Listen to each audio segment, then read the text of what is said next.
నమస్కారం అండి. నమస్తే మా శ్రీమాత్రే నమః. అయితే నిత్య దీపారాధన విషయానికొచ్చేసరికి ప్రతి ఒక్కరి ఇంట్లో గూడా ఖచ్చితంగా నిత్య దీపారాధన జరగాల్సిందే అని చెప్తూ ఉంటారు పెద్దవాళ్ళు. ఈ దీపారాధన సరే ఎవరో ఒకరు చేస్తారులే అనుకుంటే మళ్ళీ ఇందులో గూడా రకరకాల సందేహాలు, ఇలా చేస్తే తప్పేమో, అలా చేస్తే తప్పేమో అని చెప్పి ప్రతి ఒక్క దాంట్లోనూ ఒక క్వెషన్ మార్క్ అనేది కనిపిస్తూ ఉంటుంది. ఏదో ఒకటి అసలు చేయని దానికన్నా చేస్తే బావుంది గదా అనే ఒక ఆలోచనతో వెళ్తే బావుంటది గానీ, ఈ అనుమానాలతో పూజలు చేయకూడదు. అసలు నిజంగా నిత్య దీపారాధన అనేసరికి ఈ నూనె వాడొచ్చా? ఇన్ని ఒత్తులు వేయాలా? ఈ సమయంలోనే చేయాలా? హస్బెండ్ చేయాలా? వైఫ్ చేయాలా? ఇంట్లో ఎవరైనా చేయొచ్చా? రకరకాల సందేహాలు. ఒక్కసారి వాటి గురించి వివరణ ఇవ్వండి. సరే అమ్మా. ఫస్ట్ దీపారాధన ఎలా వెలిగించాలి? ఫస్ట్ మన మనస్సులో జీవన జ్యోతి అనేది వెలగాలి. మన మనస్సులో ఫస్ట్ మనం దీపజ్యోతిని వెలిగించుకుంటే మనం ఆటోమేటిక్గా నిత్య దీపారాధన చేసుకుంటాం ఇంట్లో. మనం లేచి ఈ టైంకే చేయాలి అనేది ఒక డిసిప్లైన్గా ఒక సంకల్పం చేసుకోవాలి. నిత్య దీపారాధన ఏ వేళకంటే ఆ వేళకు చేసేద్దాంలే, ఏ వేళకు పడితే ఆ వేళకు లేచి దీపం పెట్టేదే కదా, ఈజీగా తీసుకోకూడదు. ఎందుకంటే మనం దీపం పెడుతున్నాము అంటే అది మన ఇంటికి లక్ష్మీ కళం తెస్తుంది, మన ఇంటికి రక్షగా ఉంటుంది ఒక దీపం అనేది, దీప జ్యోతి కాంతి అనేది. ఇంట్లో ఒక వారం రోజులు దీపం పెట్టకపోతే ఖచ్చితంగా నెగిటివ్ ఎనర్జీ అనేది ఫామ్ అయిపోతుంది. మనం పెద్ద పెద్ద స్తోత్రాలు, పారాయణాలు ఇవన్నీ పక్కన పెట్టేస్తే నిత్యం దీపారాధన ఎలా చేసుకోవాలి? సూర్యోదయానికి మునిపే చేసుకోవాలి నిత్య దీపారాధన. లేదు అలా కొంచెం వేలు కాదు, బిజీ షెడ్యూల్లో ఉన్నాము, 7 లోపు ఎవరు చేయాలి? ఇంటి యజమాని దీపం పెట్టాలి, చాలా మంచిది. వీలు కానప్పుడు ఎవరైనా దీపారాధన చేయొచ్చు.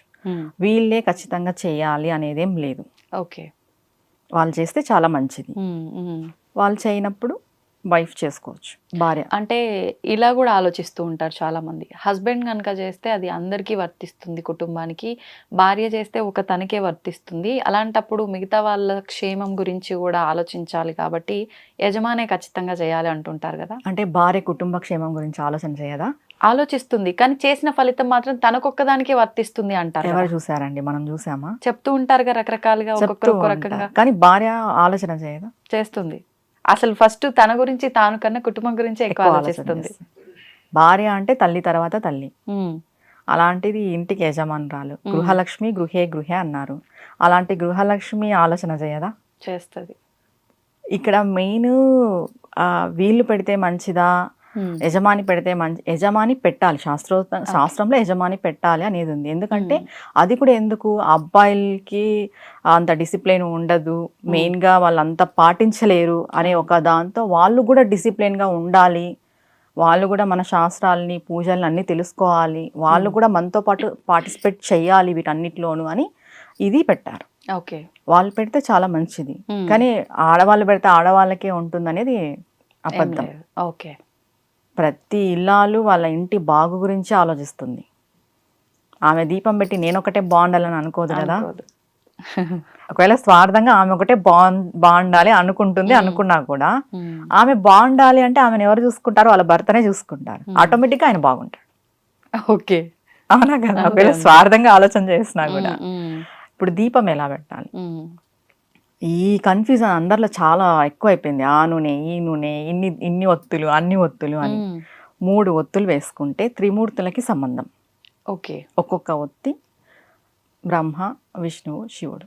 3 ఒత్తులు వేసుకొని పెట్టుకోవచ్చు, 2 ఒత్తులు వేసుకొని పెట్టుకోవచ్చు. ఒక ఒత్తి పెట్టరాదు, వేయకూడదు. ఓకే, ఇంకా 4, 5 అనేది అది మన ఇష్టం. అది ఇంకా అది అంటే వేయొచ్చా? అట్లా వేయచ్చు, వేయకూడదు అనే విషయం పక్కన పెడితే మన ఇష్టం అంతే. అది 6 ఒత్తులు వేసి మంగళవారం పూట పెడతారు సుబ్రహ్మణ్య స్వామికి. ఆయన షణ్ముఖుడు కాబట్టి 6 ఒత్తులతో చేస్తారు. మనం ఏ దేవి దేవతలను ఆరాధిస్తున్నాం అనే దాన్ని బట్టి పోతే నిత్యము మనము 3 ఒత్తులతో కానీ 2 ఒత్తులతో కానీ దీపారాధన చేసుకోవచ్చు. నువ్వుల నూనె వాడుకోవచ్చు. ఇప్పుడు వాడే నూనెని బట్టి కూడా అంటే మనకు ఫలితాలు ఉంటాయా? వాడే నూనెని బట్టి ఫలితాలు ఉంటాయా అనేది అయితే నేను చెప్పను. నిత్యము ఇంట్లో చేసుకునే వాళ్ళు అయితే నువ్వుల నూనె వాడుకోవచ్చు. ఆ నూనె ఈ నూనె దానికంటే మనం భక్తితో చేస్తున్నాం అనేదే ఇంపార్టెంట్. కానీ చాలా నేను వరకు దీనికి ముందే చెప్పాను, మ్మ్. మనం ఫస్ట్ మన మనస్సులో జ్యోతిని వెలిగించుకోవాలి. భగవంతుని పైన నమ్మకం, ఓకే. ప్రేమ. నేను ఇది భగవంతుడు మీరు ఈ నూనెతో పెడుతున్నారా, ఇన్ని ఒత్తులు వేస్తున్నారా, ఇవన్నీ ఏది చూడరండి.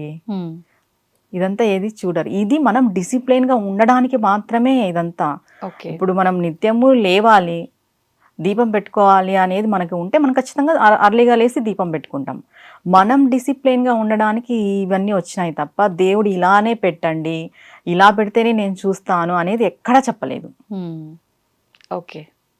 మనం బాగుండాలనే ఏదైనా కూడా ఎలా పెట్టాలి దీపం. దీపం పెట్టేటప్పుడు ఖచ్చితంగా దీపానికి పసుపు, కుంకుమ, అక్షంతులు, పూలతో అలంకరణ చేయాలి. ఏ అలంకరణ లేకోకున్నట్టు దీపం పెట్టకూడదు. ఓకే. అంటే దీపారాధన అయిపోయిన తర్వాతనేనా ఇవన్నీ? ముందే పెట్టిన ముందే. తర్వాతే దీపారాధన చేయాలి. ఓకే.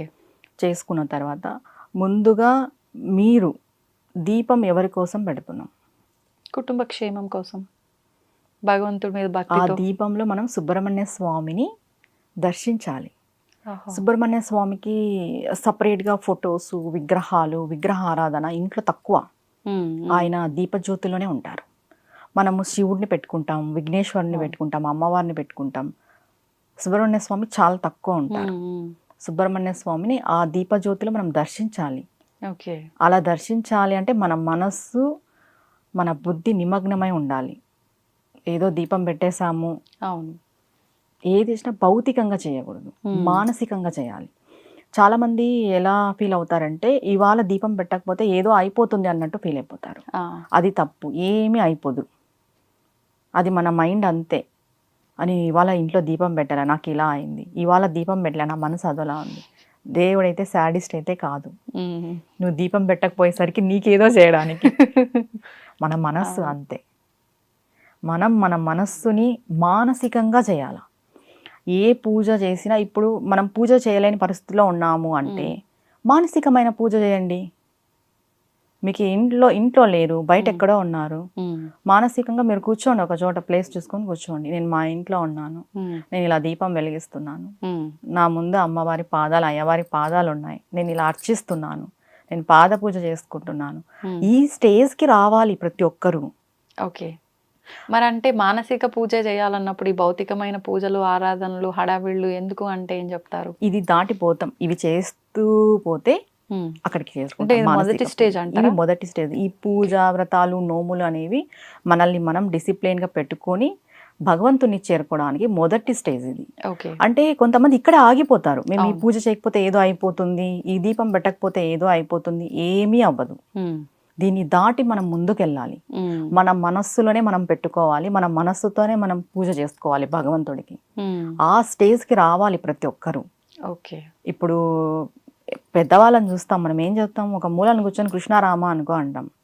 వాళ్ళు ఏం చేయలేరు, వాళ్ళు మానసికమైన పూజ అలవాటు పడతారు. అలా మానసికంగా మనం వయసు అయిపోయిన తర్వాత చేసుకోవాలి అంటే ఇప్పటి నుండి చేస్తేనే కదా. అవును.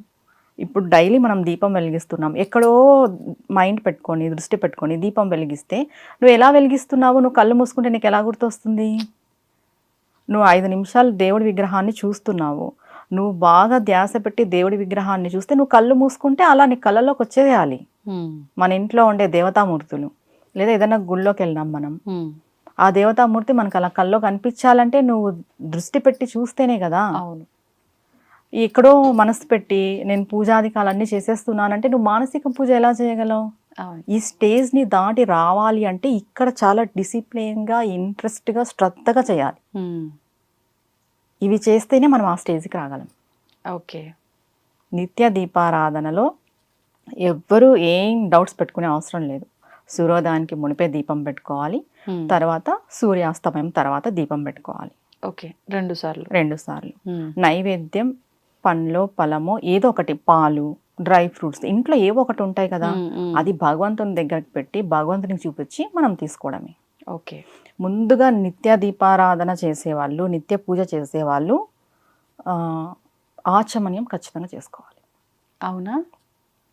నిత్య పూజకి కూడా ఆచమనం, సంకల్పం 2 ఉంటాయి.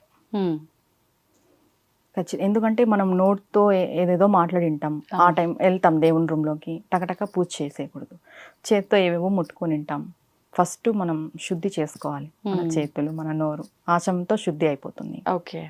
సంకల్పం మనం ఇప్పుడు అందరికీ కోరికల మేరకు చేస్తుంటారు కాబట్టి మన కోరిక స్వామికి చెప్పుకొని, అక్షంతలు పూలు చేతిలో పట్టుకొని స్వామికి చెప్పుకొని సంకల్పం చేసుకోవాలి.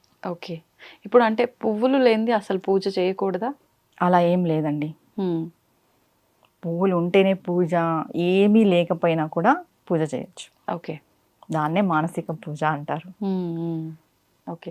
అంటే చాలా మందిలో ఉన్నాయి ఈ సందేహాలు కూడా. అంటే నిత్య దీపారాధన కూడా ఖచ్చితంగా పువ్వులు ఉండాల్సిందేనా? మళ్ళీ ఈ పువ్వులు కూడా దీపారాధన అయిపోయినాక పెట్టాలా, ముందే పెట్టాలా? దీపారాధన వెలిగించేటప్పుడు, దీపం వెలిగించేటప్పుడు అగరబత్తితో వెలిగించాలా, అగ్గిపుల్లతోటే వెలిగించాలా? ఇలాంటి సందేహాలు కూడా ఉన్నాయి. అంటే ఇవన్నీ నమ్ముతున్నారు కాబట్టి నిజంగా మీకు తెలిసినంత వరకు ఇవి ఎలా ఆచరించవచ్చో చెప్పండి. పువ్వులు లేకపోయినా పూజ చేసుకోవచ్చు. పువ్వులే ఉండాలనేది ఏం లేదు. పూలే ఉండాలని అలానే పక్కింటి వాళ్ళ ఇళ్లలో పూలు తెంపుకొని వచ్చి కూడా మరీ దుర్మార్గం, దొంగతనంగా ఇవన్నీ చేసి వాకింగ్ అని వెళ్ళి పూలు తెచ్చి అలా పూజ చేయాల్సిన అవసరం లేదు. భగవంతుడు దానికి ఎక్కువ పాపం వేస్తాడు. అంతేగా, దొంగతనం చేస్తున్నట్టే ఒక రకంగా. పక్క పాపం వాళ్ళ ఇంట్లో పూజ చేసుకోరా, వాళ్ళ పూలన్నీ మనం కోసుకొస్తే చెప్పు. అడిగి తెచ్చుకోవడం వేరు, తెలియక తెచ్చుకోవడం తప్పు. దానికి పాపం తప్ప ఇంకేం రాదు. పూలు లేకపోయినా పూజ చేసుకోవచ్చు. ఓకే. ఇంకా సందేహాలు అనేసి అగ్గి పెట్టెతో పెట్టకూడదు. సరే, అగరబత్తులు దేంతో వెలిగిస్తున్నారు? అంతేగా, మ్యాచ్ బాక్స్ లేనిది అదైనా ఎట్లా వస్తుంది? అంటే దేవుడికి ఉపయోగం మనం ధూపం చూపించే అగరబత్తులని మ్యాచ్ బాక్స్ తో వెలిగించవచ్చు, అగ్గిపెట్టెతో. దేవుడికి పెట్టే దీపాన్ని వెలిగించకూడదా? ఇక్కడే ఉంది మనకి అర్థమవుతుంది. అవునా కదా? మనం వెలిగించే ధూపం దేవుడికి చూపిస్తాం కదా, మరి అగ్గిపెట్టెతో వెలిగించినప్పుడు చూపించకూడదు కదా? అవును. ఇవన్నీ లేనిపోని అపోహలండి. మనం భగవంతుని చేరుకోవడమే మనకి ముఖ్య ఉద్దేశం తప్ప ఇవన్నీ అపోహాలు. ఫస్ట్ వీటిని తొలగించుకొని నిజమైన భక్తి, నిజమైన దేవుడిని మనం చేరుకోవాలి. నిజమైన భక్తి ఏంటంటే మన మనస్సులో ఫస్ట్ భగవంతుని పెట్టుకోవాలి. ఇవన్నీ కాదు, పూలు, నూనె, ఒత్తులు, అగిపెట్టి ఇవన్నీ కాదు. మన మనస్సు నిండా భగవంతుని పెట్టుకొని మనం భక్తి శ్రద్ధలతో పూజ చేసుకోవాలి. ఆయన్ని పాదాలను మనం పట్టుకోవాలి, అంతే. ఇలా చేయొచ్చా, అలా చేయొచ్చా, ఇలా చేయమని ఎక్కడా చెప్పలేదు. ఇవే వాడాలని ఎక్కడా చెప్పలేదు. ఇప్పుడు అంతా చెప్తున్నారు బయట, అంతే తప్ప నేనైతే వీటిని ఎంకరేజ్ చేయను. ఓకే. ఇప్పుడు నిత్య దీపారాధన విషయానికి వస్తే, ముందు ఇంట్లో దీపారాధన అయిపోయినాక తులసమ్మ దగ్గర ఆరాధన చేయాలా, లేదు అంటే ముందు తులసి దగ్గర ఆరాధన చేసిన తర్వాత నిత్య దీపారాధన ఇంట్లో చేయాలా? ముందుగా తులసి కోట దగ్గరే దీపం పెట్టుకోవాలి. మనము పొద్దున్నే విష్ణువుకి అని చెప్పాం కదా. అవును. ఉదయ సమయం విష్ణువుకి అనేసి 5:45, 5:30 లోపు తులసి కోట దగ్గర పెట్టేసుకొని తర్వాత ఇంట్లో దీపారాధన చేసుకోవాలి. ఓకే. ఇప్పుడు నిత్య దీపారాధన మగవారు చేస్తున్నప్పుడు తులసి దగ్గర మగవారు దీపారాధన చేయకూడదు అంటారు. నిజంగా చేయకూడదా? ఒకవేళ చేయొచ్చు అంటే వాళ్ళు ముందర అక్కడ వెలిగించిన తర్వాతే లోపల వెలిగించాలా? ఒకవేళ మగవాళ్ళే ఇంట్లో చేస్తున్నారు అంటే చేయొచ్చు. తులసి కోట దగ్గర మగవాళ్ళు కూడా దీపం పెట్టచ్చు. అక్కడ ఉండేది సాక్షాత్ అమ్మవారు. ఆడవాళ్ళే పెట్టాలనే రూల్ ఏం లేదు. ఒకవేళ భార్య భర్త ఇద్దరు చేసుకుంటున్నారు అంటే భార్య పోయి తులసి కోట దగ్గర దీపం పెట్టుకోవాలి, భర్త ఇంట్లో దీపం పెట్టాలి. ఇద్దరు చేస్తున్నారు అంటే. లేదు ఒక్కరే చేస్తున్నారంటే భర్తే వెళ్ళి పెట్టుకోవచ్చు. ఓకే. అబ్బాయిలు చేయొచ్చు, చేయకూడదు అనేది అయితే ఏం లేదు. ఇందాక మీరు అన్నట్టుగా భగవంతుడు ఏమి అందరికీ విరోధి కాదు, లేకపోతే శాడిస్ట్ కాదు ఏదో చేసేయడానికి. మనకి ఎలా అనిపిస్తే అలా చేసుకుంటూ పోవడమే. ఒక్కటండి, ఒక్కరికి హాని చేయకోకున్నట్టు మనం ధర్మంగా ఈర్ష ద్వేషాలు లేకోకున్నట్టు ఉండి భగవంతుని పట్టుకోవాలి. అయితే ఈ మధ్య కాలంలో మనం చూస్తున్నాం, భార్యాభర్తల మధ్య ఎక్కువగా గొడవలు, ఈ చికాకులు ఉండటం అనేది కామన్ అయిపోయింది. అంటే ఇంకా భార్యాభర్తలు అంటేనే ఇట్లా గొడవ పడాలేమో అనే ఒక ధోరణి ఎక్కువగా కనిపిస్తోంది. ఒకప్పటి కాలంలో లేదు అట్లా. అంటే ఇప్పటి వరకు ఎవరన్నా అట్లా వృద్ధ దంపతులు ఉన్నా కూడా మంచిగా చూడ్డానికి ఎంత అన్యోన్యంగా అనిపిస్తూ ఉంటది. ఈ ఏజ్ లో కూడా ఎంత బాగున్నారు కదా అన్నట్టుగా. ఎందుకని అంటే ఈ జనరేషన్ వాళ్ళు అట్లా ఎందుకు ఉండలేకపోతున్నారో అర్థం కాదు. చిన్న చిన్న గొడవలు వచ్చిన వెంటనే అంటే అర్థం చేసుకొని కలిసి ఉందాము అనే ధోరణి కూడా ఎక్కడ కనిపించట్లేదు. డివోర్స్, వెంటనే డివోర్స్, ఇంకా మేము కలిసి ఉండలేము అని చెప్పి విడాకులకు వెళ్ళిపోతున్నారు. కొన్ని సంవత్సరాల పాటు కాపురం చేసి కుటుంబంని ఒక పద్ధతిలో తీసుకెళ్ళిన వాళ్ళు కూడా అసలు ఈ వయసులో ఏంటి విడాకులు అనిపిస్తుంది. అట్లాంటి వాళ్ళు కూడా విడాకులు తీసుకోవడం చూస్తున్నాము. ఇట్లాంటి వాళ్ళకి ఈ చికాకులు అన్నీ తగ్గిపోయి నార్మల్గా వాళ్ళ సంసార జీవితాన్ని గడపాలి అని అంటే ఏదైనా మార్గం ఉందా? మనసే మార్గం. కానీ దాన్ని ఒక దగ్గర కూర్చోబెట్టలేకపోతున్నారుగా. ముందుగా అయితే మన మనసే మార్గము. మీరు అన్నట్టు నిజమే. పూర్వం మన వాళ్ళు సెంచరీలు కొట్టారు. మనం ఎందుకు అలా ఉండలేకపోతున్నాం? జనరేషన్ గ్యాప్, పెరుగుతున్న వాతావరణ పరిస్థితులు. అప్పుడు అన్ని ఉమ్మడి కుటుంబాలు. ముందుగా చిన్న వయసులోనే మ్యారేజెస్ అయిపోయేవి. అప్పుడు భర్త అంటే భార్యకి చాలా గౌరవం, ఇంకా దేవుడు. భార్య అంటే ఆయన కూడా మా ఇంటి మహాలక్ష్మి అనే విధంగానే చూసేవారు. అవును. ఒకరికొకరికి మ్యూచువల్ అండర్స్టాండింగ్ అండ్ రెస్పెక్ట్ ఉండేది అప్పట్లో. ఇప్పుడు లేదు అది. మెయిన్ రెస్పెక్ట్ లేదు. అవును. నువ్వు ఎంత అంటే నేను అంతే. అవును. నువ్వేంటి, భార్య చెప్తే నువ్వేంటి నాకు చెప్పేది, నువ్వు చెప్తే నేను వినాలా, నాకే తెలుసు అంతా అనే అహం. అవును. అంటే మేల్ ఫీమేల్ అనే ఒక ఈగో కూడా చాలా వరకు చూస్తున్నాం ప్రజెంట్ జనరేషన్. చాలా అహం. ఇప్పుడు మెయిన్ ఉమ్మడి కుటుంబాల్లో ఏదైనా ఒక చిన్న గొడవ జరిగితే అందరూ వచ్చి సర్ది చెప్పేవాళ్ళు. ఏం కాదులే, సర్దుకోండి, వస్తుంటాయి, మాకు జరగలేదా, మేము చూడలేదా అని. ఇప్పుడు అన్ని న్యూక్లియర్ ఫ్యామిలీస్ అయిపోయినాయి. అవును. ఇండివిజువల్గా ఉంటున్నారు. భార్య భర్త పిల్లలు మాత్రమే, పెద్దవాళ్ళు లేరు. అవును. మెయిన్గా ఇప్పుడు పెద్దవాళ్ళు ఉన్న వాళ్ళ నుండి కూడా గొడవలు వస్తున్నాయి. అడ్జస్ట్మెంట్, వాళ్ళకి నచ్చక డివోర్స్ తీసుకునే వాళ్ళు కూడా ఉన్నారు. మెయిన్ పెద్దవాళ్ళ వల్ల డివోర్స్ తీసుకునే వాళ్ళు కూడా చాలా మంది ఉన్నారు. ఇక్కడ జనరేషన్ గ్యాప్ అండి. ఇప్పుడు పెద్దవాళ్ళు ఏమనుకుంటారు, వాళ్ళకి నచ్చినట్టుగా ఉండాలి అనుకుంటారు కోడలని. ఇప్పుడు మనం ఏమనుకుంటాం, మనకు నచ్చినట్టుగా మనం ఉండాలి అనుకుంటాం. అదే మధ్యలో ఎవరు సఫర్ అవుతారు? మధ్యలో హస్బెండ్ అవుతాడు, ఇటు వీళ్ళకి వీళ్ళు కూడా తెలియకుండానే అవుతారు. అక్కడ అమ్మకి చెప్పలేరు, ఇటు భార్యకి చెప్పలేరు. వాళ్ళ పరిస్థితి ఏంటంటే ఇంకా ఘోరం. అంటే కొంతమంది మగవాళ్ళ పరిస్థితి అనుకోకూడదు. ఇంకా వాళ్ళు బయట ఎవరికి చెప్పుకోలేరు వాళ్ళ పరిస్థితి. చాలా మదన పడిపోతుంటారు. ముందుగా అమ్మాయి, నేను ఈ డిసిషన్ తీసుకుంటే ఎవరెవరు సఫర్ అవుతారు అనేది ఆలోచన చేయాలి. ఓకే. హస్బెండ్ సఫర్ అవుతారు, అటు సైడ్ వీళ్ళ ఫ్యామిలీ సఫర్ అవుతుంది. మర్యాద. అవును. ఇప్పుడు క్రాస్ క్వశ్చన్ అంటే మర్యాద కోసం అడ్జస్ట్ అయి ఉండమంటారా? మంచి భర్త అని నీకు తెలిసినప్పుడు అడ్జస్ట్ కావడానికి ఏం బాధ? నీకు ప్రాబ్లం ఇంట్లో వాళ్ళతో, నీ భర్తతో కానప్పుడు అవు అడ్జస్ట్. ఓకే. అంతే కదా. నీకు నీ భర్త ఇంపార్టెంట్ అన్నప్పుడు, నీ భర్త నీకు వాల్యూ ఇస్తున్నప్పుడు, నీ భర్తకి నీకు ఎటువంటి గొడవలు లేనప్పుడు, వాళ్ళమ్మతోటి, వాళ్ళ తోడి కొడలతోటి, వాళ్ళ ఆడపిల్లలతోటి నీకేం సంబంధం? అవును. ఇప్పుడు అంతా ఈ కాలంలో మెయిన్గా భార్య భర్తకు కూడా అండర్స్టాండింగ్ లేకపోవడానికి ఈ లవ్ మ్యారేజెస్ ఎక్కువ అవ్వడం. ముందు లవ్ మ్యారేజెస్ లేవు, పెళ్లిలోనే చూసుకునే వాళ్ళు. ఆ ఆనందమే వేరు చెప్పాలంటే. నిజమే. అంటే అప్పటికప్పటికి చూసుకొని పెళ్లి చేసుకొని ప్రేమించుకునేటోళ్ళు అప్పుడు.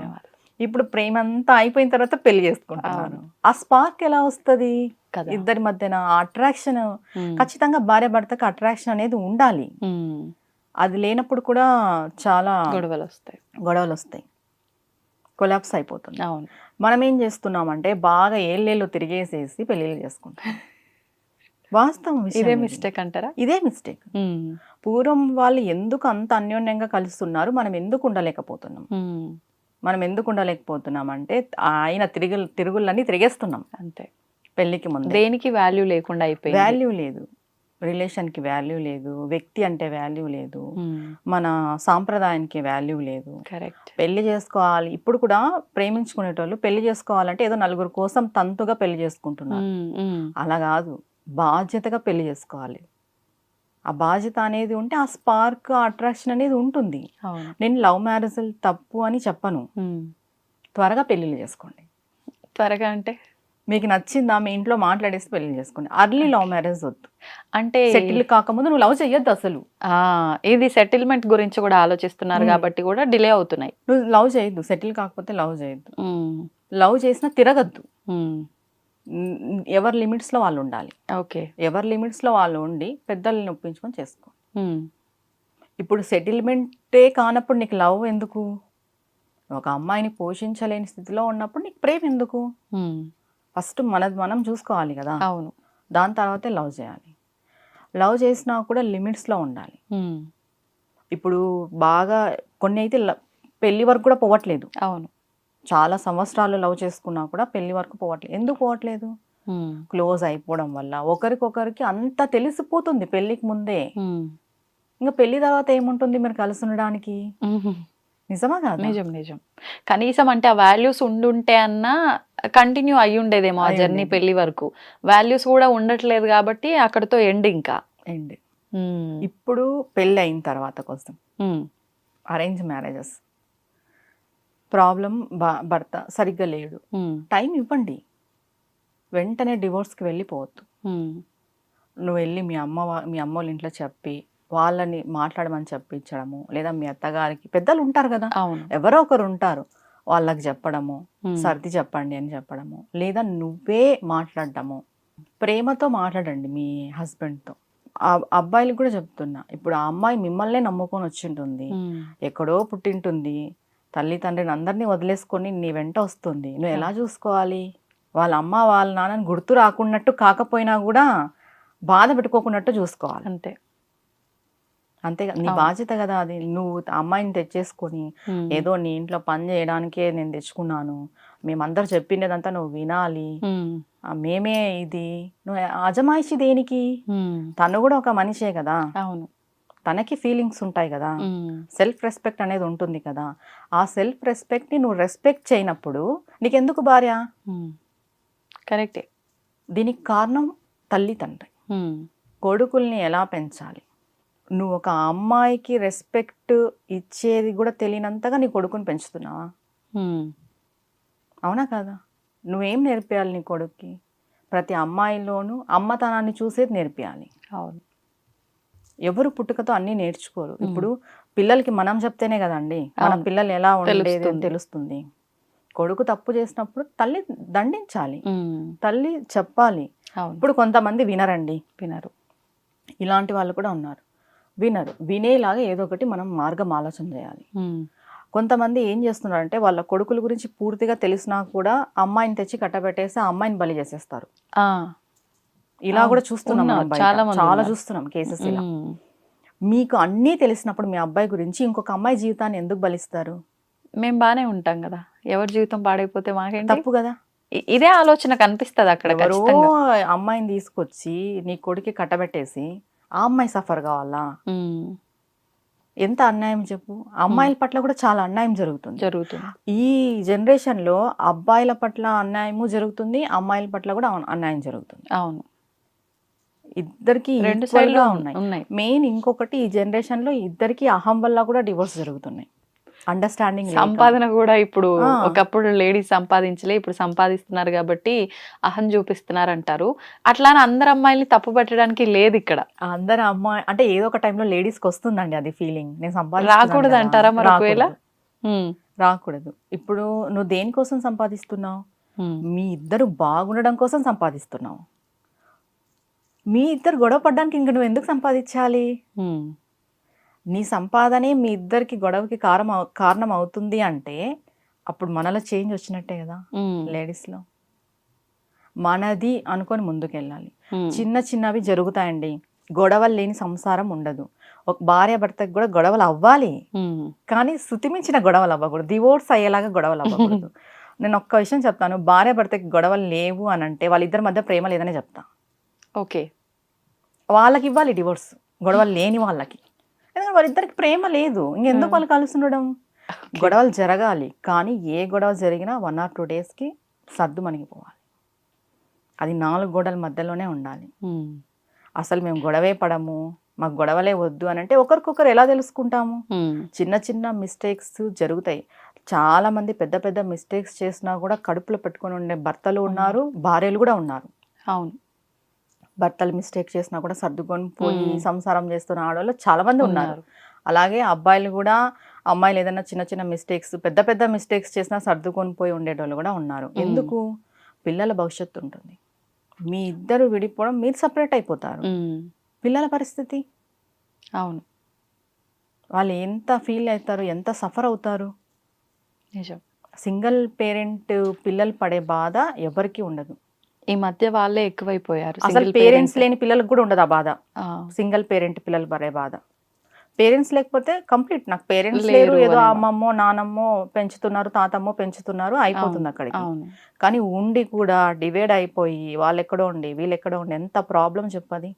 వాళ్ళ లైఫ్ పైన పడుతుంది అది అంత ఎఫెక్ట్. ఆ అబ్బాయి కరెక్ట్గా పెరగాలంటే ఎలా పెరుగుతారు? ఇప్పుడు ఏదైనా ఇద్దరు భార్య భర్త ఉంటారు, భార్యదే తప్పు అనుకుందాము, ఆ అమ్మాయి ఏదైనా మిస్టేక్ చేసి ఉంటుంది, అది కొడుక్కి తెలుస్తుంది. తల్లికే విలువైనప్పుడు ఇంకా వేరే అమ్మాయికి ఎలా విలువిస్తాడు ఆ అబ్బాయి? అందరూ ఇలానే ఉంటారనే ధోరణిలోకి వచ్చేస్తారు. ఇప్పుడు ఆ అమ్మాయి ఉంటుంది, తండ్రి సరిగ్గా ఉండడు, ఆ అమ్మాయి ప్రతి ఒక్క అబ్బాయిని నా తండ్రే అంతా, బయట అబ్బాయిలు కూడా అలానే చూస్తుంది. ఒక భార్య భర్త కలిసి ఉంటే ఒక మంచి సమాజాన్ని ఏర్పరచగలం. వాళ్ళు అనుకుంటారు ఇది మా కుటుంబం వరకే అని, కాదు, ఇది సమాజం వరకు. ఎందుకంటే నీ పిల్లలు, వాళ్ళ పిల్లలు, వాళ్ళ పిల్లలు, ఇలా తరతరాలుగా వస్తుంది ఇది. నిజమా కాదా? నిజం. కానీ ఇమీడియట్గా డివోర్స్కి వెళ్ళిపోతారు. 6 నెలల కంటే ఎక్కువ ఉండరు. ఇప్పట్లయితే 6 నెలలు సంవత్సరం కలిసి ఉండే వాళ్ళకి మనం అవార్డ్స్ కూడా ఇచ్చేయచ్చు అన్నట్టు అయిపోయింది. నిజం, నిజం. పిలిచి వాళ్ళకి సత్కారం చేయొచ్చు. ఒక సంవత్సరం కొన్నిసార్లు వెడ్డింగ్ అయిపోయిన తర్వాత ఫోటోషూట్లు అవి అయిపోగానే డివోర్స్ తీసుకున్నాయి కూడా ఎన్ని చూసాం మనం ఇప్పుడు ఈ మధ్య కాలంలో న్యూస్ లో. మెయిన్ అబ్బా డబ్బు, ఈ అహము, మెయిన్గా భార్యాభర్త ఈ సంసారంలో డబ్బు అనేది ఒక మంచి మేజర్ పాత్ర పోషిస్తుంది. అవును, మీరేం పెట్టారు, మేమేం పెట్టాం, పెట్టిపోతలు కాదు మనం ఆలోచన చేయాల్సింది. వీళ్ళు బాగా కలిసి ఉండాలి, మేము ముందుకు వెళ్ళాలి, మేము సమాజానికి ఒక మంచి భార్యాభర్తలుగా ఉండాలి, మా పిల్లలకి మేము ఒక మంచి తల్లి తండ్రిగా ఉండాలి, మా అమ్మలకు మంచి కూతురు కొడుకుగా ఉండాలని ప్రతి ఒక్కరు అనుకుంటే ఈ డివోర్స్ ఈ సమస్య ఉండదు. ఏ గొడవ అయినా కూడా మాట్లాడుకుంటే సరిపోతుంది. ఇంకొకటి, వాళ్ళిద్దరే మాట్లాడుకుంటే అవుతుంది అన్నప్పుడు వాళ్ళిద్దరే మాట్లాడుకోవాలి, ఇంకా ఎవరిని మూడో వ్యక్తి ఇన్వాల్వ్ కాకూడదు. చాలా మంది మూడో వ్యక్తి వల్ల కూడా విడిపోయిన వాళ్ళు ఉన్నారు. భార్య భర్తలోకి మూడో వ్యక్తి వస్తే విడిపోయిన వాళ్ళని కూడా మనం చూస్తున్నాం. అలా కాకోకుండా, అంటే పెద్దలు చెప్తే వింటారు అన్నప్పుడు పెద్దలతో చెప్పించాలా, లేదు మేమిద్దరమే మాట్లాడుకుంటే సాల్వ్ అవుతుంది అన్నప్పుడు వాళ్ళిద్దరే మాట్లాడుకోవాలి. మీరు చెప్తున్నంత వరకు బాగుంది. అంటే ఇద్దరి సైడ్ నుంచి ఎందుకు గొడవ అనుకున్నప్పుడు మాత్రమే పెద్దవాళ్ళు మాట్లాడడానికైనా ఇష్టపడతారు, వీళ్ళు కూర్చొని మాట్లాడుకోవడానికైనా ఫస్ట్ ఇంట్రెస్ట్ చూపిస్తారు. వన్ సైడ్ నుంచే అరే ఎందుకు ఈ గొడవలు, కూర్చొని మాట్లాడుకుంటే అయిపోద్ది, లేదు అంటే నేనే తగ్గుతా అనుకుంటే సరిపోదు, రెండో సైడ్ నుంచి కూడా ఉండాలి. అట్లాంటి సిచ్యువేషన్లో ఏం చేయొచ్చు మరి? మీరు అడిగింది బాగుంది. ఒక అబ్బాయి ఉంటారండి, మన కోసం బాగా కష్టపడుతుంటారు.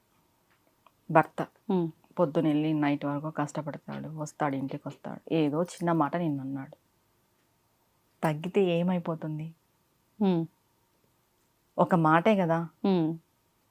టార్చర్ పెట్టే వాళ్ళ గురించి కాదు నేను అంటుండేది.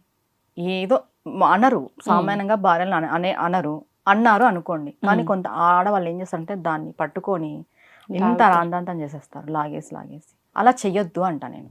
అర్థం చేసుకోండి, మీకోసం కష్టపడి మిమ్మల్ని బాగా చూసుకొని మీ సుఖశాంతులు చూసే భర్త దొరికినప్పుడు మీరు కొంచెం అడ్జస్ట్ కావడంలో తప్పు లేదు. కొంచెమే, మరి మీ సెల్ఫ్ రెస్పెక్ట్ని చంపుకొని అడ్జస్ట్ కమ్మని నేను చెప్పను. ప్రతిదీ సెల్ఫ్ రెస్పెక్ట్కి తీసుకోవద్దు. ఓకే, ఒక మెట్టు తగ్గితే మీ రిలేషనే బాగుంటుంది.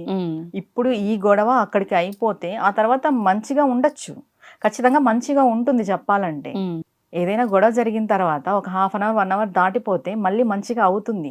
కానీ ఆ గొడవను అలానే కంటిన్యూ, కొంతమంది అబ్బాయిలకి వదిలిపెట్టారు. నేను అబ్బాయిలను కూడా చూసినాను, పొద్దున గొడవ టాపిక్ తీస్తే అది రాత్రైనా టాపిక్ తీస్తూనే ఉంటారు, మాట్లాడుతూనే ఉంటారు. అమ్మాయిలే కాదు, అలాగే అబ్బాయిలు కూడా ఉన్నారు. ఇప్పుడు అబ్బాయిలే ఎక్కువ ఉన్నారు ఇట్లా. నిజం చెప్పాలంటే నువ్వు చెప్పావు, ఆ అమ్మాయి ఏదో ఒకటి నీకు ఆన్సర్ చేసింది, వదిలేస్తే ఒక హాఫ్ అన్ అవర్ ఆ టాపిక్ని ఇంకా తీయద్దు. ఆ టాపిక్ వల్ల మీకు గొడవలు వస్తున్నాయంటే దాన్ని తీయద్దు. ఫర్గివ్ అయినా చేయాలి, లేదా లిమిట్ అయినా వదిలేసుకోవాలి. అంటే ఏమొస్తుంది దీన్ని కంటిన్యూ చేస్తే అనే భావన ఉండట్లేదు. మన మనశ్శాంతి పాడవుతుంది, ఎదుటి వాళ్ళది పాడవుతుంది. అనవసరంగా తిండి మానేసి గొడవలు పెట్టుకొని బుర్ర ఖరాబ్ చేసుకొని హెల్త్ వరకు తీసుకుంటాం దాన్ని. ఇంకా షూర్గా అంతకుమించి ఏమి ఉండదు. ఒకటే అండి, ఇప్పుడు ఈ గొడవ జరిగిపోయింది, దీన్ని లాగడం ఎంత అవసరం, దీన్ని ముందుకు తీసుకెళ్లడం ఎంత అవసరం, ఇది ఎంతవరకు మాకే అవసరం అని ఆలోచన చేస్తే అవును, గొడవలు తగ్గుతాయి. అవును, ఎక్కువ గొడవలు జరిగే వాళ్ళకి దాన్ని లాగి లాగి లాగి ఇంకా ఎక్కువ ఇరిటేషన్ అయిపోయి విసుగైపోయి నువ్వు నాకు వద్దు అనే స్టేజ్కి తెచ్చుకుంటున్నారు. దేన్ని లాగొద్దు. అట్లాంటి ఆలోచన వచ్చింది అంటే ఇంకా కలిసి ఉండలేరు.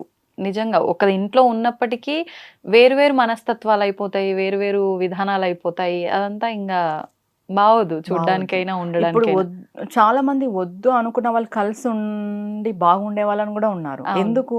తర్వాత అడ్జస్ట్మెంట్. ఈ అబ్బాయి మారడము, ఆ అమ్మాయి మారడము. ఒకటి, ఆ అబ్బాయి కూడా ఆ అమ్మాయి గురించి పూర్తిగా తెలుసుకోవాలి. ఈ అమ్మాయికి నేను ఏం చేస్తే నచ్చుతుంది, ఏం చేయకపోతే నచ్చదు, ఆ అమ్మాయి కూడా తనకి ఎలా ఉంటే నచ్చుతుంది తెలుసుకొని ముందుకెళ్ళాలి. ఊరికే గొడవలు పడిపోయి మెయిన్గా ఏ ఇష్యూని ముందుకి లాగొద్దు. అంటే ఇప్పుడు మీరు అన్నట్టుగా ఈ విషయం నాకు ఒకటి అనిపించింది ఏంటి అంటే, తనకి ఎలా ఉంటే నచ్చుతుంది అని ఎదుటి వారి గురించి వాళ్ళిద్దరూ ఒకరినొకరు అనుకునే ముందు మీకు ఇలా ఉంటే నచ్చుతుంది కాబట్టి అరే నేను ఇలా ఉంటే పోయింది ఏముంది అనుకోవట్లే. నేను ఎందుకు మారాలి, నేను అలాగే ఉంటా.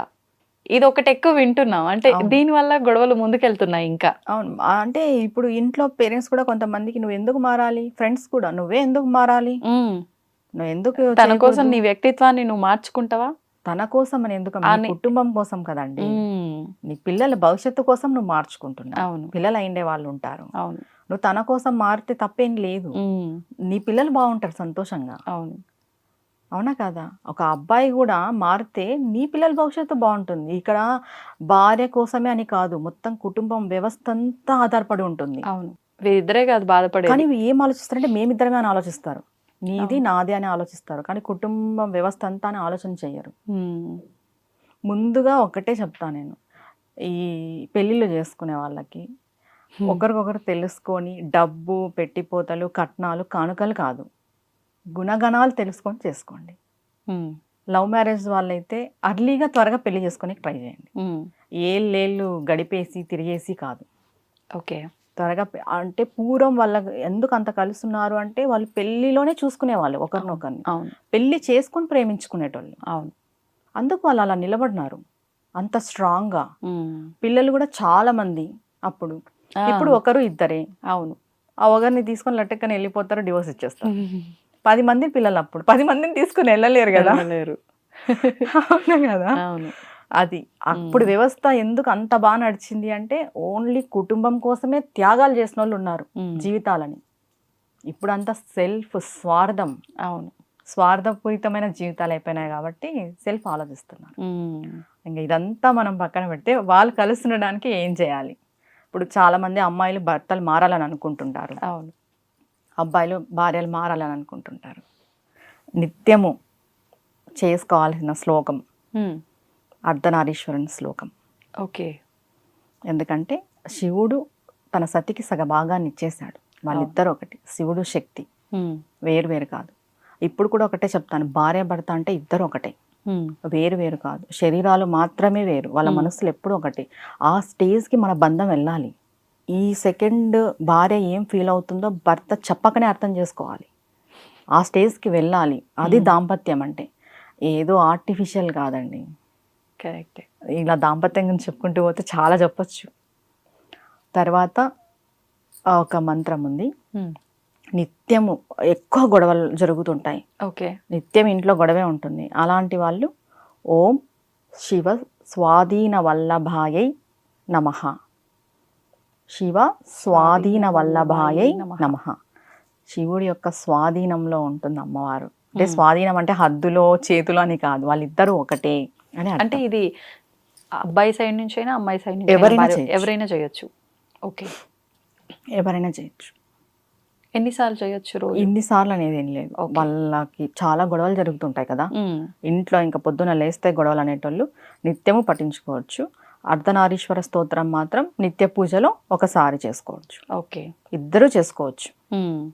ఖచ్చితంగా మంచి రిజల్ట్ ఉంటుంది. ఒకరికొకరు అర్థం చేసుకొని ముందుకెళ్తారు. ముందుకెళ్ళాలని మనం కూడా కోరుకోవాలి. ఈ డివోర్స్ ఇవన్నీ తగ్గిపోవాలి అని చెప్పేసి. అవును. రాను రాను ఇంక ఇప్పుడున్న జనరేషన్ కిడ్స్ అయితే ఇంకా పెళ్ళొద్దు, ఈ ధోరణి ఆల్రెడీ ఏర్పడింది. అవును. ఇంకా మొత్తానికి పెళ్ళిళ్ళు అనేది చూడమేమో, పెళ్ళా ఓహో పెళ్ళవుతుందా అనేటట్టుగా మారిపోద్దేమో అలానే అనిపిస్తుంది సమాజం. అవును, సమాజం అటే పోతాంది. ఎందుకు ఆల్రెడీ లివ్ ఇన్ అని చెప్పి చూస్తున్నాం కదా, ఇంకా పెళ్ళెందుకు? ఫారెన్ కల్చర్ వచ్చే మన సాంప్రదాయం అంతా చెడిపోయింది. ఫారినర్స్ మాత్రం ఇప్పుడు మన సాంప్రదాయం బాగా పాటిస్తున్నారు. వాళ్ళు బాగా తెలివిపరులు అయిపోయినారు, మనం తెలివి లేని వాళ్ళు అయిపోయినాం. అంటే మనం ఏది చూడగానే అన్ని తెచ్చేసుకుంటున్నాం కదా. యాక్చువల్గా చెప్పాలంటే ఈ బ్రిటిషర్స్ సండే నాన్ వెజ్ తినమని మనకి ఎందుకు పెట్టారు అంటే వాళ్ళు పెట్టిందే ఇది. సండే హాలిడే టైంలో తింటారని. మనమంతా మందబుద్ధులు అయిపోవాలని వాళ్ళు సండే టైంలో నాన్ వెజ్ తినమని చెప్పారు. మనం ఇప్పటికీ వాళ్ళదే పాటిస్తున్నాం. సండే తినకూడదు అని ఎంతమంది చెప్పినా కూడా మనం వినం. అంటే మనం చాలా తెలివైన వాళ్ళండి చెప్పాలంటే. వాళ్ళు మనల్ని మందబుద్ధులుగా మార్చడానికి ఇది తీసుకొచ్చారనమాట. మనం ఇంకా దాన్నే ఫాలో అవుతున్నాం. అంటే ఒక 2-3 అలవాటు చేసిపోయారు గట్టిగా ఇలాంటివి. సండే నాన్ వెజ్ తినడాలు ఒకటి, అండ్ న్యూ ఇయర్ ని January 1st చేసుకోవడం ఒకటి, మన లెక్క ప్రకారం ఉగాది మన కొత్త సంవత్సరము, బర్త్డేలు జరుపుకోవడం ఒకటి, ఇవన్నీ మంచి గట్టిగా అతికించి పోయినరు వాళ్ళు. దాన్ని అసలు ఆ పీడ ఎలా వదిలించుకోవాలో కూడా అర్థం కావట్లేదు. నిజంగా అట్లా అయిపోయింది. అంటే అలవాటు చేసుకున్నా పర్లేదు కానీ అది ఎంతవరకు ఉపయోగమో అంతవరకు చేసుకుంటే బెటర్ ఏమో కానీ వాని వల్ల విధ్వంసాలు కూడా. ఇప్పుడు చూడు ఫారెన్ కల్చరే కదా ఈ లివింగ్ రిలేషన్షిప్ అంతా. అవును, వాళ్ళైతే సాంప్రదాయంగా పెళ్లిళ్ళు చేసుకుంటున్నారు. మనం ఏం చేస్తున్నాము? ఈ దరిద్రాలంతా వచ్చే మొత్తం ఈ కుటుంబ వ్యవస్థ, వివాహ వ్యవస్థ అంతా చెడిపోయింది పూర్తిగా. అదే చెప్తున్నా, ఈ పెళ్లికి ముందు సంవత్సరాలు తిరిగేసి పెళ్లి చేసుకోలేని వాళ్ళు కొంతమంది అలానే విడిపోతున్నారు. పెళ్లి అయిన తర్వాత కలిసి ఉండాలంటే బాధ. అది అంటే విడిగా ఉన్నప్పుడు ఎంతకాలం అయినా ఉండొచ్చు, నీది నువ్వు నాది నేను అన్నట్టు ఉంటది. పెళ్ళయింది అంటే అది ఒక కుటుంబంలో ఉండాలి అంటే బాధ్యతలు పెరుగుతాయి, అన్ని సమస్యలు. ముందుగా పెళ్లికి ముందు బాగున్నాము అని అంటే అబ్బాయి ఎక్కడో ఉంటాడు, అమ్మాయి ఎక్కడో ఉంటుంది. No problem. ఏదో నువ్వు 2 గంటల సేపు మాట్లాడతావు. ఆ 2 గంటలో నీకు బాగా నచ్చేస్తారు ఇద్దరికి, ఒక్కొక్కరు నచ్చేస్తారు. గ్యాప్ తర్వాత కొంచెం సేపు కేటాయించే సమయం కాబట్టి పెళ్ళి అయిన తర్వాత 24 గంటలు ఉంటాం. అప్పుడు దయ్యాలు భూతల్లా కనిపిస్తాం.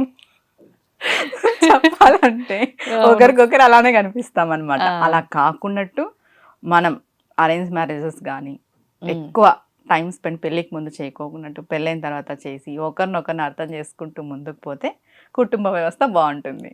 అంతే. మెయిన్ అర్థం చేసుకోవడం కూడా ఉండాలి. అర్థం చేసుకోవాలి.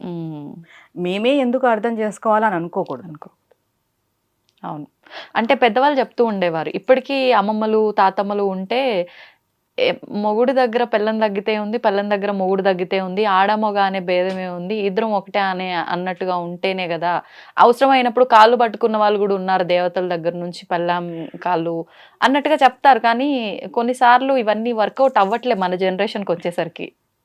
శ్రీకృష్ణుడు అంతటి వాడే సత్యభామ కాళ్ళు పట్టుకున్నాడు. వర్కౌట్ అవుతుందండి, అవ్వదు అనుకోవద్దు. అహం తగ్గించి, ఒకవేళ నీ వైపు తప్పుంది, అబ్బాయి వైపు తప్పుంది, నువ్వు నీ భార్యను రిక్వెస్ట్ చేసుకోవాలి. ఎవరు చుడుకోకున్నట్టు పోయి కాలు పట్టేసుకో, ఏముంది లోపల. అవును, తప్పేం లేదు. నీ భార్య కాళ్ళు నువ్వు పట్టుకుంటున్నావు. ఆమె నీ ఇంటి గృహలక్ష్మి, నువ్వు దేవతగా భావించేటప్పుడు కాలు పట్టుకోవడానికి ఏం నామోషి. అంతే కదా. అవును అంతే. అమ్మాయి కూడా అంతే. ఏదైనా మిస్టేక్ జరిగింది, ఒక సారీ చెప్పు. వాళ్ళు అసలు నాకు చెప్పాలంటే ఇప్పట్లో అబ్బాయిలు సారీ కూడా ఎక్స్పెక్ట్ చెయ్యరు. వాళ్ళు ఏదో సారీ చెప్పాలని అవి కూడా ఏం అనుకోరు. వాళ్ళు మాట్లాడితే చాలా గొడవ అయిన తర్వాత అనుకుంటారు. మనం అది కూడా చెయ్యం, అసలు సారీ చెప్పం మనం. అంతే అంటారా? అందరు లేరులేండి అట్లా. ఆల్మోస్ట్ చెప్పరు. చెప్పకపోయినా పర్వాలేదు, కాంప్రమైజింగ్కి వచ్చినప్పుడు కాంప్రమైజ్ అయిపోతుంది. అంతే. మీరు స్టార్టింగ్లోనే అన్నట్టు ఫస్ట్ వీటన్నిటికీ మనసే మార్గం. మన ఆలోచన పాజిటివ్గా తీసుకెళ్తే ఫస్ట్ గొడవలు అక్కడితో ఆగిపోతాయి. దాన్ని ఇంకా లాగాలని చూస్తే అది ఆ ధోరణి అలానే వెళ్ళిపోతుంది. కాబట్టి అన్నిటికీ ముఖ్యం ఫస్ట్ మన మనసును కంట్రోల్లో పెట్టుకోవాలి. ఇప్పుడు మీరు చెప్పిన ఈ పరిహారం చేయాలన్నా వాళ్ళకు మేము విడిపోవద్దు, బాగుండాలనే ఆలోచన రావాలి, వస్తేనే అదైనా చేయగలుగుతారు. అంటే ఒకరు విడిపోవాలనుకుంటారు, ఒకరు కలిసి ఉండాలనుకుంటారు. వాళ్ళు ఇది చేస్తే ఆ పక్క వ్యక్తి మారుతారు కలిసి ఉండడానికి. అంటే చాలా మంది మేము ఎందుకు తగ్గాలి అని ఆలోచించినప్పుడు, ఈ రోజు మీరు తగ్గితే కొన్ని ఏండ్ల దాటిపోయిన తర్వాత మీకు అర్థమవుతుంది. ఉమ్, ఆ రోజు నేను తగ్గడం వల్ల ఈ రోజు నా జీవితం ఇలా ఉంది, ఉమ్, నా పిల్లల జీవితం ఇలా ఉంది. ఈ రోజుటికి మాత్రమే అండి ఏ గొడవ అయినా, ఈ సమయానికే ఏ గొడవ అయినా, ఏ మనస్పర్ధమైనా కూడా ఉమ్, కొంచెం అడ్జస్ట్ అయి ముందుకు పోయినామంటే జీవితం చాలా బాగుంటుంది. మన పిల్లల జీవితం కూడా బాగుంటుంది. ఉమ్. అవును. ఒక 60 ఏండ్లకి షష్టి పూర్తి చేసుకున్నప్పుడు అబ్బా మేము ఎప్పుడో విడిపోవాల్సిండే ఈరోజు షష్టి పూర్తి చేసుకుంటున్నాం అనే ఆలోచన ఎలా ఉంటది చెప్పు. అవును, అవును. నిజమా కదా? కలుసుకోవడానికే బాగుంటది అది బాగుంటది, నిజంగా. ఆ ఊహే బాగుంటది. అప్పుడే కలిసి ఉండలేం విడాకులు అనుకుంటే మేము షష్టి పూర్తి షష్టి పూర్తి చేసుకుంటున్నామా, అలాంటి వాళ్ళకి ఇంకా మనము అవును. దండేసి దండం పెట్టచ్చు అన్నట్టు అంతే. ఆ ఫీలింగే వేరు. అవును. ఆ స్టేజ్కి మనం వెళ్ళాలి. ఈ రోజు ఒక్క రోజు నువ్వు తగ్గిపోయినంత మాత్రాన నష్టం ఏమీ లేదు. ఉమ్, దీని ఫలితము, దీని యొక్క సుఖము సంతోషం మనం ఫ్యూచర్లో చూస్తాం. ఉమ్. అవును. అందరూ బాగుంటారు, పిల్లలు బాగుంటారు, వాళ్ళ భవిష్యత్తు బాగుంటుంది, ఉమ్, కుటుంబ వ్యవస్థ బాగుంటుంది. ఇప్పటికి మనకు ఏమనిపిస్తుంది అంటే కొత్తగా పెళ్ళైనప్పుడు ఏదో మనం వీళ్ళ ఇంట్లో తక్కువగా ఉన్నాము అని. కొంచెం ఏళ్ళు గడిచే కొద్దీ ఆ ఇంటికి మహారాణి మనమే అవుతాం అంతే కదా. చెప్పాలంటే. అవును, కొన్ని ఏళ్ళు గడిచే కొద్దీ. అంతే అంతే. వెళ్ళగానే మహారాణి స్థాయి రాదు, మనం దాన్ని కల్పించుకోవాలి. మన బిహేవియర్ అలా దానిపైన ఆధారపడి ఉంటుంది. మనం అన్నిటిని కలుపుకొని అన్ని బాధ్యతలు భుజాన వేసుకొని, ఇంటి బాధ్యతలు ప్రతి ఒక్క బాధ్యత భుజాన వేసుకొని పోతే మనం ఖచ్చితంగా ఆ ఇంటికి మహారాణి. ఉమ్, ఎవరో మనకు వచ్చి ఆ ప్లేస్ ఇవ్వాల్సిన అవసరం లేదు. అంతే కదా. నిజం నిజం. ఈ ఒక్క క్షణం అడ్జస్ట్ అయ్యి ఫీల్ అయిపోతారు. అంటే ఎవరికి వాళ్ళు అప్పుడు ఎలా ఉంది, తర్వాతకి ఎలా ఉంది, ఇప్పుడు ఎలా ఉంది అనేది కొంచెం చూసుకోగలిగితే నిజంగా మార్పు ఖచ్చితంగా ఉంటుంది. కాలమే అన్నిటికీ సమాధానం అన్నట్టు కొన్నిటికి కాలంతో పాటు అలా జరిగిపోతుంటాయి, మారిపోతుంటాయి. మీరు అన్నట్టుగా పెళ్ళైన కొత్తల్లో అత్త ఇబ్బంది పెడితే కోడలు పడుతుందేమో, కొన్ని రోజులు అయినాక ఆ కోడళ్ళే బాగా చూసుకోవాల్సిన విధానము, ఖచ్చితంగా అత్త కోడల మీదే డిపెండ్ అవ్వడము, ఇలాంటివి ఎన్ని చూడట్లేదు మనం. చాలా జరుగుతాయండి.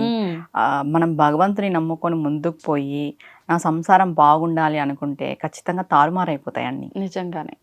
కొంచెం ఓపిక పట్టాలి. ఏది ఇలా అంటే అలా అయిపోదు. కాస్త ఓపిక వహిస్తే ఖచ్చితంగా ప్రతి భార్య భర్త బాగుంటారు.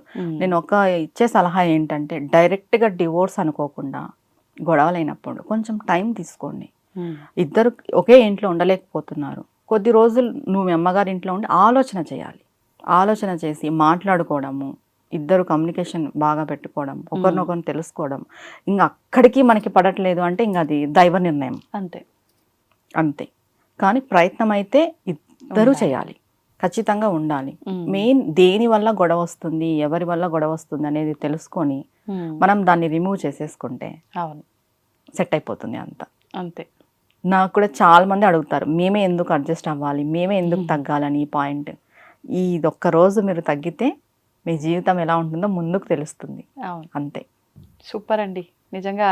అంటే ఎన్నెన్నో విని చూసి మీరు ఈ విషయం మాట్లాడుతున్నారు అనిపిస్తోంది నిజంగా. అనుభవంతోనే చెప్తున్నాను అదే ఈ విషయం అయితే.